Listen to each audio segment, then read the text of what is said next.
Hey everyone, welcome back to another episode of the Greek Current Cafe. While everyone in Washington and around the world is on the edge of their seat waiting to see what the Trump administration's next move is going to be on issues ranging from Ukraine to which government program to put on the chopping block, for 2 days early last week, HALC, the Delphi Economic Forum and Kathimedenis English edition, put Greece, Cyprus, and the Eastern Mediterranean onto Washington's agenda. As we bounced around DC's think tanks and heard from leading experts and officials, it's increasingly clear that the East Med is at the heart of exciting new developments.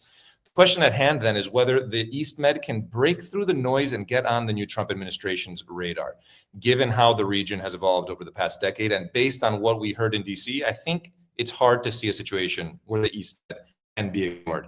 With that, I want to bring on my first guest, Henri Barkey. Henri, great to have you with us. Thank you. Thanks for inviting me. Henri, having spent years studying the region as a professor and at the Council on Foreign Relations, can Trump afford to ignore the East Med?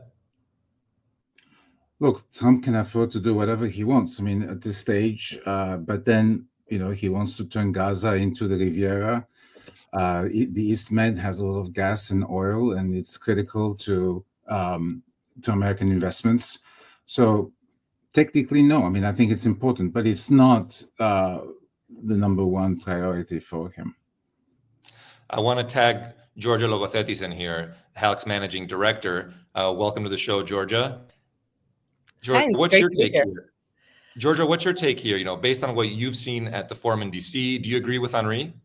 Yeah, I mean, I think absolutely that we are in a phase right now where Trump can do essentially whatever he wants with at least right now, very little repercussion. And in fact, his approval ratings have gone up. So at least in the United States, it seems to be resonating. And obviously the complete opposite case on the European stage and across the world. But in terms of him flexing his muscles, I completely agree. This is his honeymoon phase, right? He's exercising what he perceives to be as a policy mandate for his proposals. And then also just, testing the waters to see how far can he go without, being accountable either to the courts or to the rule of law that Congress passed. So it'll be interesting to see how that extends into the foreign policy space. I want to throw the ball back to Henri really quick before we bring on our last guest.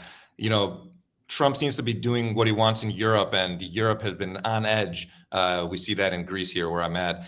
But what about with the Middle East? What are you seeing from Trump on the Middle East?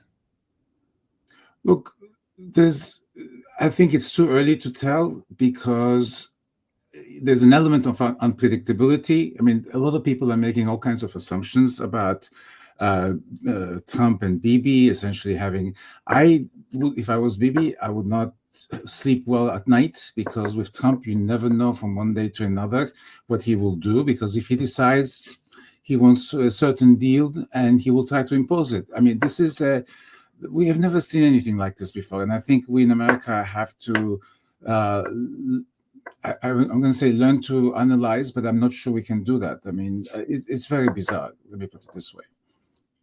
I want to turn now to our last guest, Loukas Kozonis, a longtime HALC member and a DC regular whenever we travel there.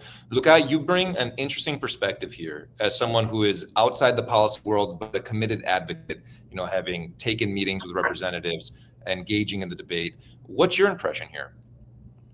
Well, I mean, there's obviously a lot of acute crises going on around the world. My takeaway from the Delphi Economic or Delphi in DC forum was that neglecting the East Mediterranean is to the new administration's detriment, because there's still a lot of stuff going on sort of underneath sort of the top level, energy security, countering Russia and China's influence, supporting key allies like Israel, that sort of come into play. And so I think any administration that sort of completely neglects the East Med sort of does it to its own detriment. Yeah, Georgia, we've walked the halls of Congress together, taking teams to the Hill to put this region on the agenda. And it seems like the difference in reactions to Greece or Cyprus is night and day with just 10 or 12 years ago. From not knowing where Cyprus was on the map for some representatives, how would you grade Washington on the East Med today? Yeah, I mean, I'd give them a solid B. B plus maybe Okay. for some members. And look, I mean, that's a big jump from kind of the D minus that I think they earned when we first started our advocacy on Capitol Hill, right? I think I remember very clearly some of the first jokes that staffers made when they met me was a big fat Greek wedding joke, right? And no knock to Nia Vardalos, great movie, but not a policy piece, right? But it used to be, you're absolutely right, that we used to walk into offices and almost have to go into like a quick geography lesson, right? With a map, like this is the East Med, this is where Greece is, Cyprus, Israel. And now, most of them actually bring up East Med issues on their own before we even get a chance to. So that is real progress. I think it's a testament to not just HALC's advocacy, right? But all of the organizations that have been working to highlight the East Med region, whether it's AJC and others. So there's still a lot of homework left to do, especially because if you remember, we have a relatively new Congress. The turnover rate, these lifers, right, that we used to have previously that had institutional memory of foreign policy issues, right? It's just doesn't exist in today's political climate. And so we're seeing a lot of fresh members of Congress that we do have to kind of go back to that 101, right? But maybe it's closer to a 102 level. But across all members, right? There's still a lot of homework to do on the finer points related to the economic and security challenges. So there's a good base level of knowledge on Capitol Hill compared to 10 years ago. They've come a long way, but we still have a lot of work to do. Henri, you've been engaging in DC for a number of years. Do you share Georgia's view here on the East Med and Congress and the Hill? Look, I was about to ask George actually, what kind of questions do members ask you? Because I'm curious. I don't know. I mean, I really don't know. I don't engage that much with congressional members. The members that I know in the Senate or the House side usually are people who know something about this, but I don't know the bulk of the rest. But I'm a little bit surprised what Georgia said, that there is more knowledge and that they ask you guys questions. What kind of questions? Yeah, so I think what you're seeing is the result of, HALC has had really great advocacy approach, right? Where it's not top down, it's bottom up. And I know that Loukas can testify to that, right? Where we go and we find a congressional district and we do briefings for that member, right? But we do it on the grassroots level. So we take our advocates and we train them. And so there are meetings, we have our annual advocacy days on Capitol Hill, right? Where it seems like it's the first time that members of Congress are hearing from HALC and our advocates on these issues.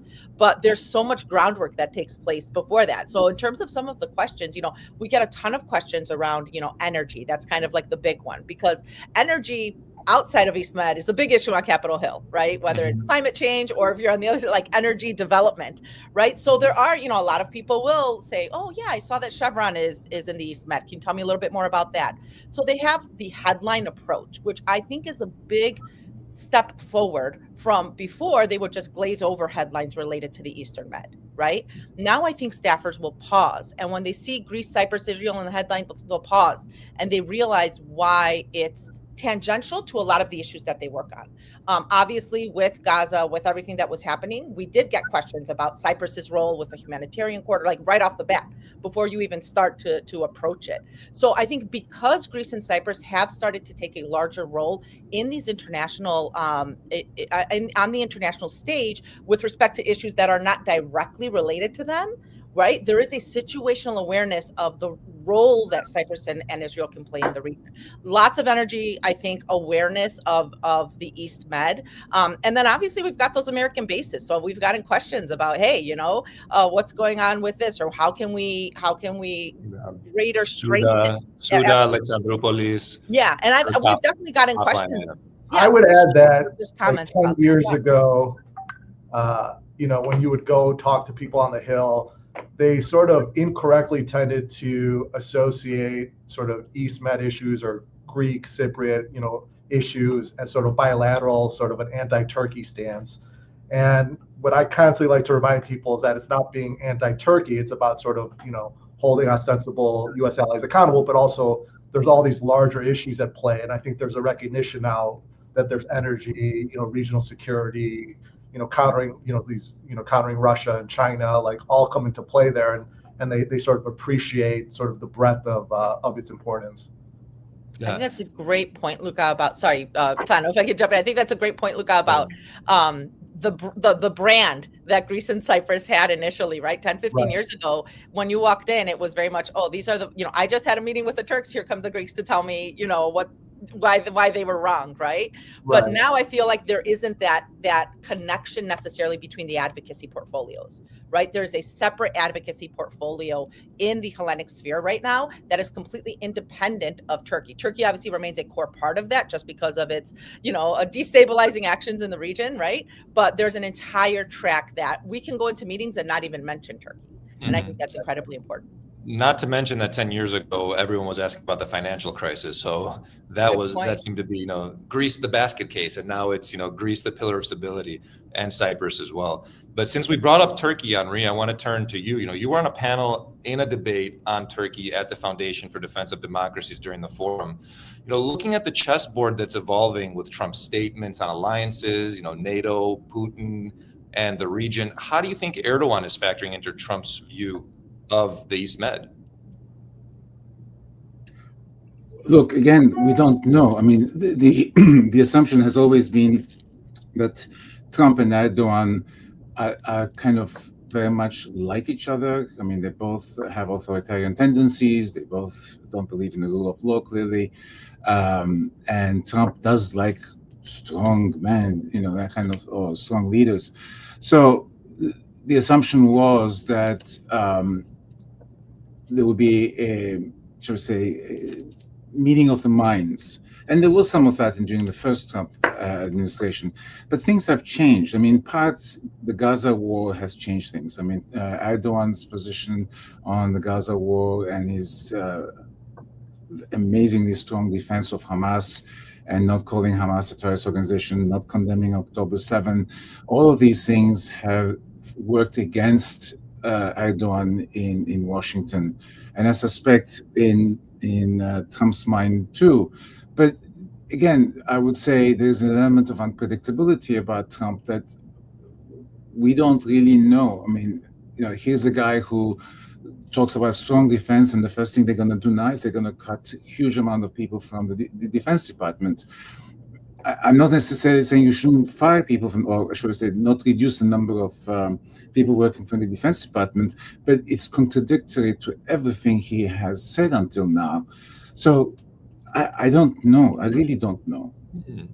Well, let's flip the question a little bit then. What about, instead of how Erdogan is factoring into Trump's view, how's Trump factoring into Erdogan's view, do you think? Erdogan is actually being quite careful. I mean, he took his time to criticize Erdogan's Riviera plans for Gaza. I mean, for 2 days, he basically said nothing, and there was a great deal of pressure on him, and that's when he finally came out. And even when he came out swinging, he didn't really attack Trump. I mean, he really attacked the United States, but not Trump by name initially, and then the subject matter changed. I mean, so he stopped talking about it. I mean, there are many other things, obviously, to talk about. So he's being amazingly careful because he sees the same thing I see, in the sense that there's an unpredictable leader now who can decide one thing one day, another thing another day. So he just wants to be on good terms. And he also, the big threat was that Turkey would go into northern Syria. That seems to be receding as well, because the Syrian Kurds and the central government in Damascus are making the quote-unquote the right moves publicly, at least. And it will be very difficult for Turkey to now suddenly say, oh, I'm going to invade northern Syria. So that also is becoming less of a problem. And I think probably the most important issue between the two is Gaza and Israel. Georgia, do you think we could see a Trump visit, Sheridan Circle round 2 anytime soon? The way that Trump has been, speaking to leaders like Putin and upending the norms, I guess, in foreign policy that we've seen in Europe. Yeah, I mean, I think Henri's the word that you kept saying that I think is completely on point is unpredictable, because we know that Trump is completely transactional, right? And transactional leaders, I mean, they're not new to history, right? There's always been transactional leaders. Mm-hmm. But I think what's completely different about Trump is that the transactionality of his approach is not based on a firm foundation. It's based on personality. In other words, it's not based on a necessarily firm policy position. In other words, he might wake up tomorrow and decide, you know what, Turkey, I want to take a completely different approach, right? Because my friend or my funder told me to do so, right? Whatever the case may be. Or Musk decided to say something from behind the Resolute desk in the White House, right? But so it adds another layer of uncertainty, because at least with other transactional leaders, they have a firm policy portfolio and they have a North Star of where they are, right? Trump's North Star is a brand, going back to marketing, right? Trump's North Star is what is good for Trump and what makes him feel good in the moment. And so will they be another Sheridan Circle? I maybe, right? If he wakes up and he decides he wants the cameras there, right? And I think so much of that, we've seen it in domestic policy, and now obviously we're going to see it over the next several years in foreign policy as well. Luca, as somebody who's active on all these issues, engaged, how do you see this debate, especially when looking at it from the community standpoint of, Greek Americans that are traveling to Washington, that are committed to, holding players in the region accountable and, pressing the U.S. to take a firm stance? Having done this advocacy work for a little bit of time, you sort of come to realize that sometimes sort of a little bit of time, Luca. You've been in this for a while. Don't sell yourself short. Sometimes the wind is at your back, and sometimes day one. Day one, absolutely. So the work from us lay advocates, regardless of who is currently in power, isn't going to change. We're going to continue to sort of advance policy. We're going to continue to build coalitions with other groups. We're going to train future leaders. We're going to sort of educate and empower sort of the public. So, I'm not going to sit here and try to guess what President Trump is going to do, but the work that we're going to do isn't going to necessarily change because of who's in power. So.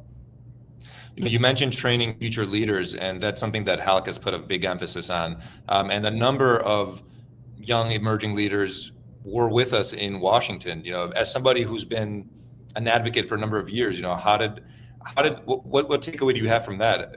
Going to DC, seeing them engaging.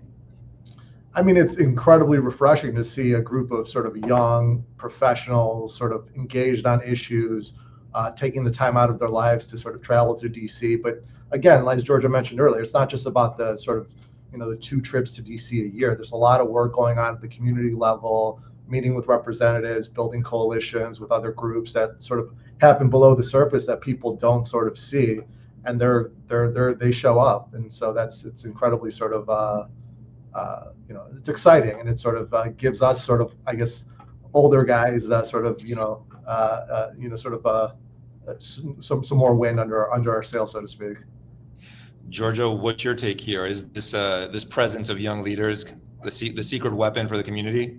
It's always been the secret weapon for the community, right? I mean, look, it's no secret that the foreign policy world, right, tends to have a certain demographic. Not that there's anything necessarily wrong with that, but having a fresh approach and a fresh perspective, especially a generational one. I think especially in our community, the generational perspective is incredibly important.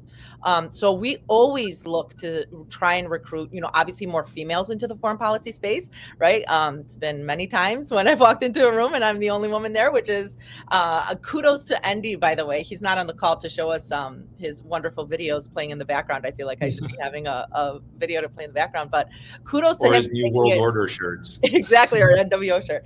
But kudos to him for making it a priority, and it has been for him on day one to elevate the voices of women in the foreign policy space, and specifically on Hellenic issues. So yes, we always try to bring the most diverse cohort that we can to this, and that includes obviously always having a really good balance in terms of gender, but also that generational dynamic. It's incredibly important. And I think for making progress on our issues, getting people engaged early on is important, because people that are Luka's age, other people that are older, younger, around that same age bracket, they've got a lot going on. They've got families, they've got work, right? They're at the prime of their careers. They're working towards big things, and to have them take time out of their day to engage in advocacy on Hellenic issues underscores the paramount importance of those issues, both to themselves, right, as well as to their heritage and the community at large. Henri, I want to turn to you and pivot us back to Turkey for a bit. looking beyond the geopolitics, we're currently seeing a new crackdown unfold in Turkey. Something we covered on the Greek Current podcast this week with Piotr Zalewski from The Economist. You got a very personal experience with Erdogan's attack on dissidents and on the truth, something you've written about The Atlantic, something we've spoken about a number of times. And I know Andy wants to throw this question in, so this is a shout out to Andy here. But now that you're becoming a regular at this forum, participating in it, and following almost all the discussions, how likely is it that you think Andy could be slated as Erdogan's on Erdogan's list again?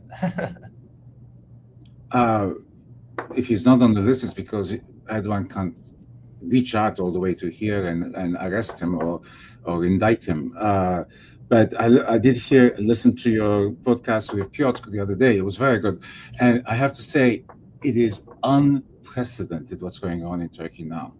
And this is another subject. I'm very confused as to why there is quote unquote a Kurdish peace process under the circumstances. But anybody, if you say the president is wrong, you get indicted for insulting the president, right? And it is really scary. He went after TÜSİAD the other day, the main business organization in Turkey, the most powerful one. And 2 deputy leaders were arrested, were indicted, and yes, they were released, which is not what happens with journalists and civil society folks. But every day, tens of people are getting arrested. And almost in all instances, it is for insulting the president or the government. If Trump were to follow through on and try to imitate Erdogan, we all would be indicted. But I'm saying this because part of the discussion is you criticize. You don't like a policy because you think it's going to affect X or Y or Z in a way you don't think is the right way, but that's enough to indict you. But what he's trying to do is intimidate people, because ultimately what he's doing is he's setting the stage to indict the mayor of Istanbul. The mayor of Istanbul has already been indicted. To get him, to arrest him, and to ban him from elections, because he knows that if there are elections, Imamoglu, the mayor of Istanbul, will sweep the floor with Erdogan. Erdogan is really weak today in terms of popular support. But he can also, ironically, do all of this because there is not a U.S. government that will call him on this. Right? In the old days, at least they would say something, right? Mm-hmm. We're not going to say anything. And Europeans, he couldn't care less. And he's also, look at all the stuff he's trying to do. He's trying to make Turkey now a great power. He has a space program. He has building aircraft carriers, on and on and on. And so it's really disconcerting. But just like we have Trump, Turks have Erdogan. So your view then, and what you're seeing, is that human rights are just not on the table at all right now? No, we have. This government hasn't said anything. You can say, okay, it's been only 4 weeks yet, right? Mm-hmm. So it's not. There are not enough people in the State Department, no assistant secretaries for democracy, labor, and human rights. Maybe they will abolish that office. Who knows? At the rate they're going now with things. But clearly, Trump does not care about this, and he said it very clearly. It's not something he hides. Therefore, for somebody like Erdogan, feels emboldened in that sense, right? Because the United States still used to carry weight, even if at the end of the day, people were not always released, but there was some worry about what is the United States going to say. Right. And that's not the case anymore. Right. Georgia, I want to bring us, back to the Delphi Forum. One thing that was obvious in DC was that there's a new dynamic from the Trump's White House to the media even, and how they're covering events around the world. And this was also a feature of the conference, which was covered by an outlet, by Breitbart. and there was a Breitbart journalist that led a discussion in one of the panels. What does this say about the broader question we kicked off with, whether the East Med will be on Trump's radar? Yeah. In Washington, I think, if you can survive the domestic political circus and the daily onslaught of headlines, right? Like, foreign policy is almost like a breath of fresh air, right? Especially when it involves energy, security, and like a pivotal region like ours. So I think the fact that outlets, across the spectrum, not just Breitbart, right? Liberal to conservative, mainstream to specialized, are starting to pay more attention to Greece, to Cyprus, to the East Med. I think it shows that these issues transcend the usual partisan lines that define so much news coverage and analysis, every single minute of today. So look, it's still a kind of a blip on the radar for a lot of publications. You're not going to see a lot of other names doing panels like that. But you can't ignore the fact that the East Med is starting to get more press coverage from every angle, from mainstream outlets. Again, I think that article that was really interesting in that it, tied it back to Trump and the potential that Trump has to, have wins in the region. And I think that may be the way that, if that's the lens that is taken in order to get coverage of these issues, as long as there's coverage of these issues, because, as Henri said, as others have said, turning the blind eye to the human rights, right? If nobody's writing about it, how can we talk about it? I feel like that's a core part of a free press. But same thing on East Med, right? It makes our job easier, going back to the meetings that we have on the Hill. It makes our job easier when we meet with a congressman to pull out that Breitbart article, to pull up something in the New York Times or the Washington Post that talks about the East Med. Henri, you've been at all of these events, and you followed a lot of the panels. I think you maybe only missed a few this time around. What was your takeaway then from, especially the 2 days that we experienced? Look, it was interesting. I mean, I like the idea of having these short panels with one person, right? So 20 minutes, boom, boom, boom, you talk about the topics. I mean, that was very refreshing, because always you have long panels and people's interest dissipate and so on and so forth. So that I liked very much. I mean, I was a little bit surprised by the panel with the congressional members. Actually, it's not on the program. Did you know? I couldn't find. I have a program here, and I couldn't find it because I was trying to remember the names of these Congress folks, especially the New York Republican. What's her name?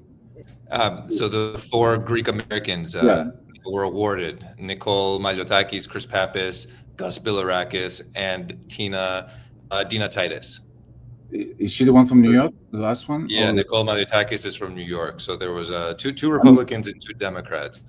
What surprised me about her was that she basically used her time for a vociferous support of Trump, which was not really the space to do it. I thought it was different. But anyway, but in general, I think it was interesting. I mean, I liked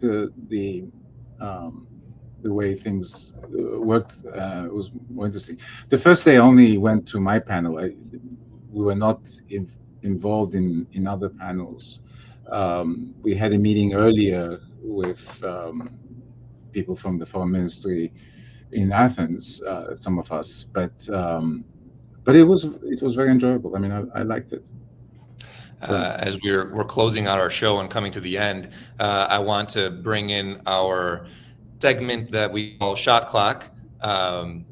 Those who've been following will be familiar with it, but you'll each have 24 seconds, just like the shot clock in the NBA, to answer a question.